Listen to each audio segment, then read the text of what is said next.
Whoa. You know, I got to tell you something, Neil. I got my hair cut so my helmet would work better, but then I realized, my headphone won't fit in my helmet, so I don't know what I'm going to do about crusading. In any case, Listen, you're better off than me. I just got a fat head, and it won't fit glasses, headphones. It doesn't matter. So that is a bigger problem. But let's get on with it. Today, we want to talk about retirement planning at age 55. So here you are. You got to age 55. You realize, oh my goodness, I got to retire in 10 years. Am I prepared? What am I going to do? And you realize you may not be prepared as you think you should be. oh no! So, first piece of advice, you've got to get the facts and not guess. I can't tell you how many people I see in forums, in discussion boards. They say, oh, well, I just decided to retire. They have no facts. They have no clue if they have the ability to retire. So you've got to either go to a financial planner and find out, do you have enough to retire? When can you retire? How much will you need? How much, what your spending is look like? Or if you want, you can do it yourself and use some online calculators to do your own calculations. By the way, Larry, that reminds me, we've got to do a upcoming video on how to find the right financial advisor.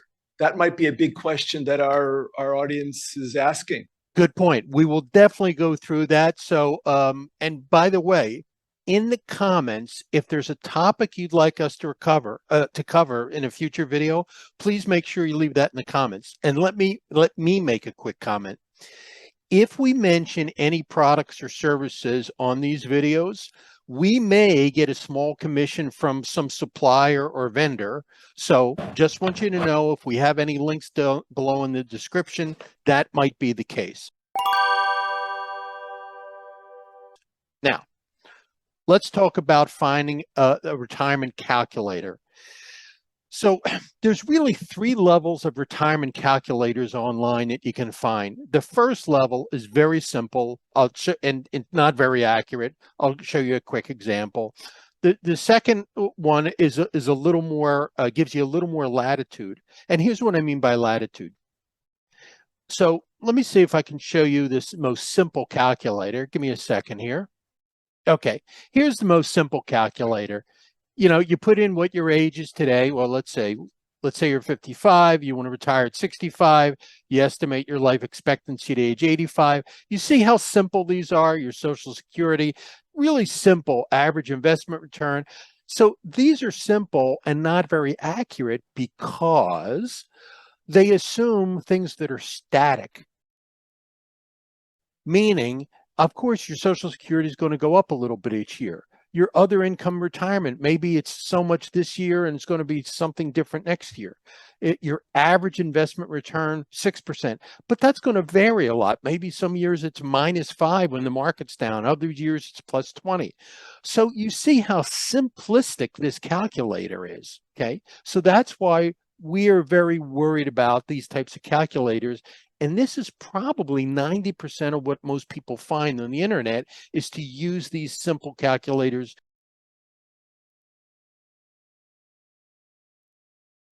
What is the problem with using a simplified if over the long run the averages are the averages? What's the problem? Yeah, well, there's this problem in among financial advisors, financial planners. We call it the sequence of return problem.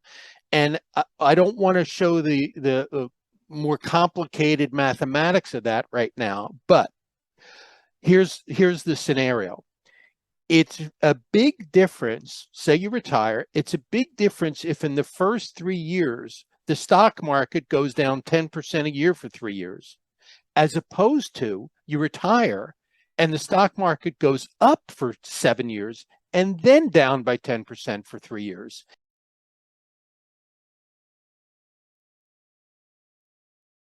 Even though both things happen for 3 years, when they happen will alter your retirement fortunes or misfortunes. And that's the problem with these simplistic calculators. They average everything rather than considering when things actually happen, because the when is critical.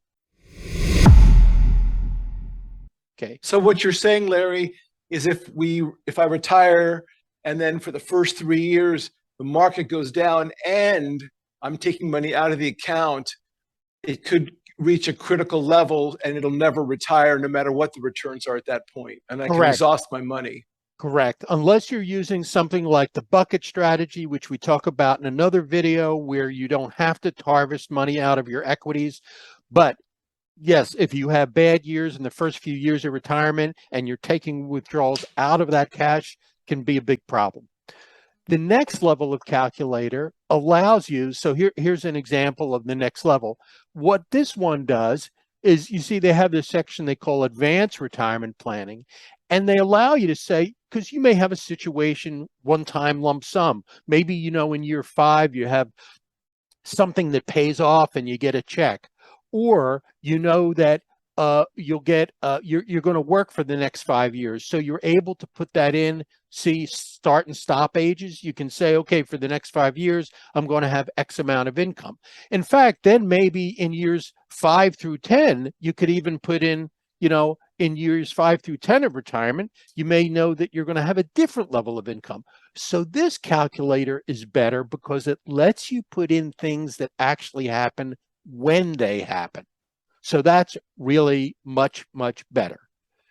What's even better is something I'm going to show you on a little video I've made separately that shows you the best possible worlds, which is called Monte Carlo simulation. It's the type of calculator that most financial planners use, and that's the way you get the most accurate forecast of what will happen in retirement. So we may do a whole other video on calculators and details, but here's my point.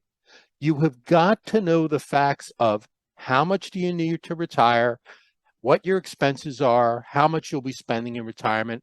And before you know the facts, don't make any further plans about retirement.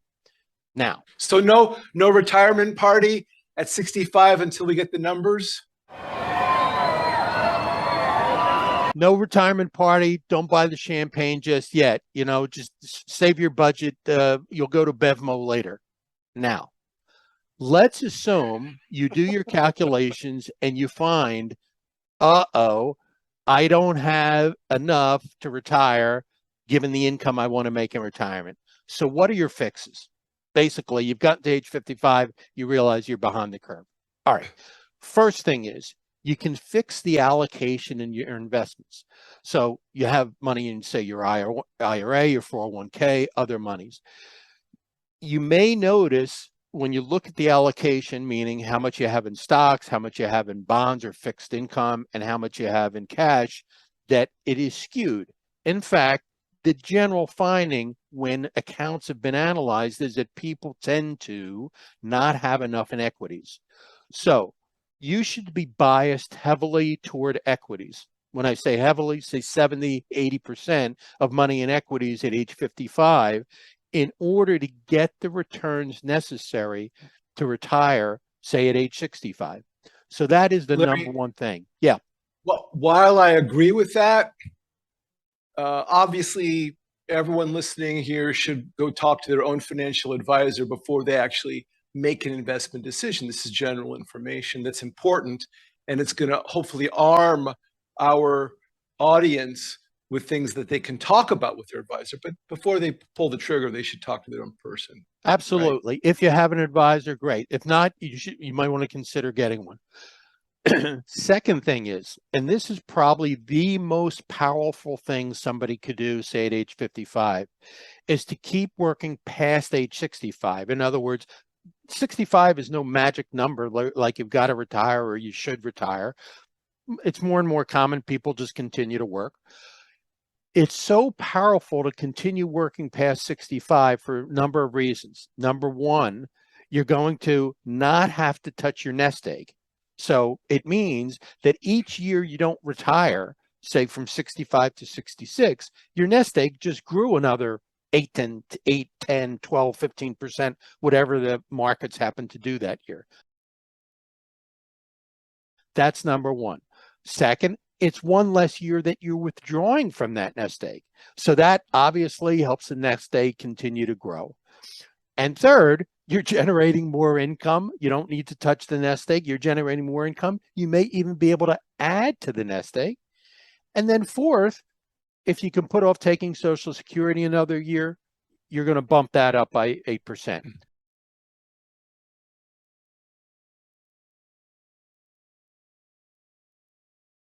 So a whole host of reasons why working additional time, whether it's full-time or even if it's part-time, is such a powerful tool when it comes to planning retirement.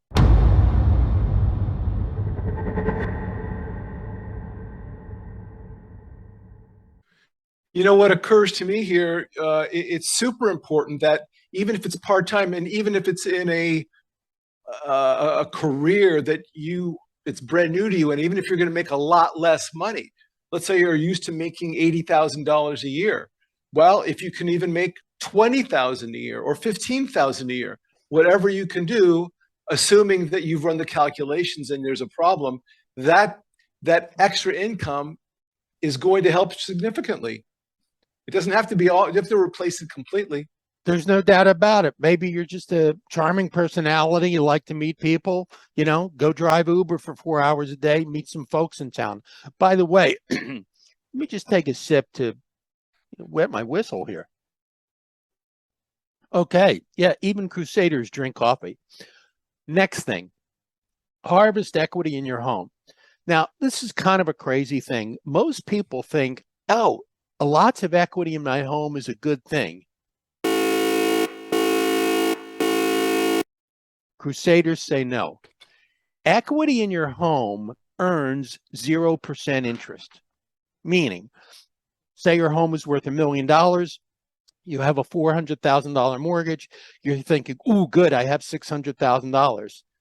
Us Crusaders say that $600,000 earns you 0%. So if you sell, buy a smaller place, and can get some of that equity now in your hands to invest, whether it be in fixed income, whether it be in equities, that's money almost like you didn't have before because it was earning 0%. Now you put it to work and it's earning money that will be part of your retirement income. Okay. You could also reduce your expenses of living where you are by taking on roommates, for example, or sharing your home. So those are other ideas to reduce expenses that have to do with your residence.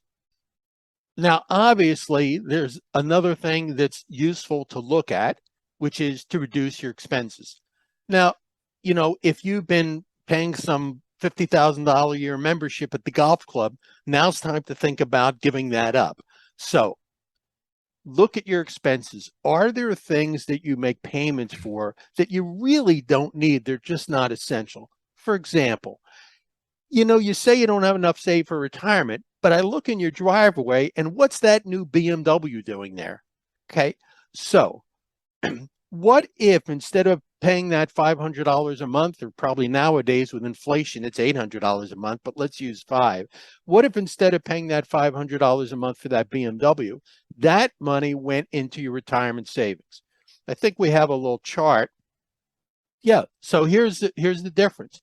Instead of making that BMW payment, which is the red line, which only makes you more poor, what if that money was invested and we see over 11 years, that's almost another $100,000 in your saving pot. So are there things that you can cut out that you just don't need, that have been indulgences or luxuries that it's just time to get rid of?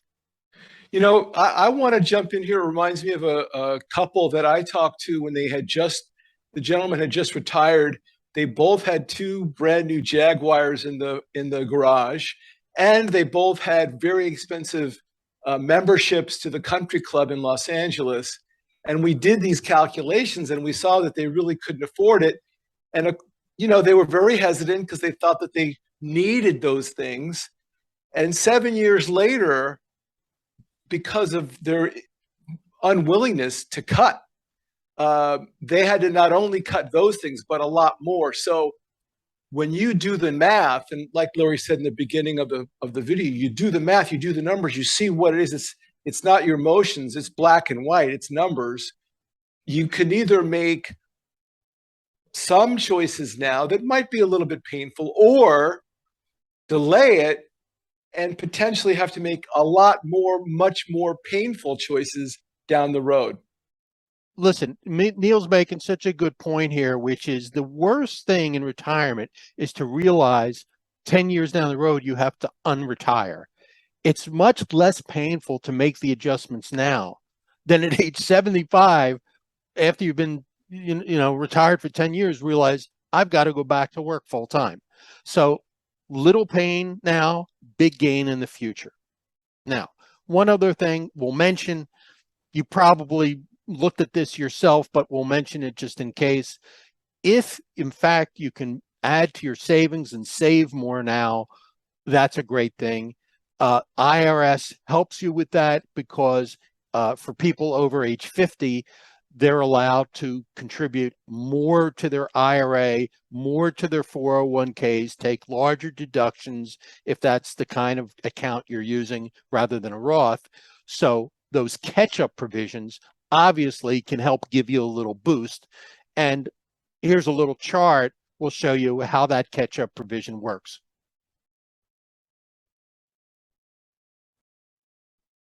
Okay, now coming up on our next video is something that will help you a lot. And it's the fact that as people age, they spend less. So in fact, your calculations for retirement, assuming you were going to spend a certain amount, might actually overstate how much you're going to spend. So we're going to cover in our next video what happens actually as you age from 65 to 70, 75, 80, and how your expenses go down, and how that can actually help you have more latitude with your retirement savings. So everyone should subscribe, hit the notification bell, and notifications. Make sure you sign up for notifications and tell all your Crusader friends about Retirement Crusaders, and we'll see you next time.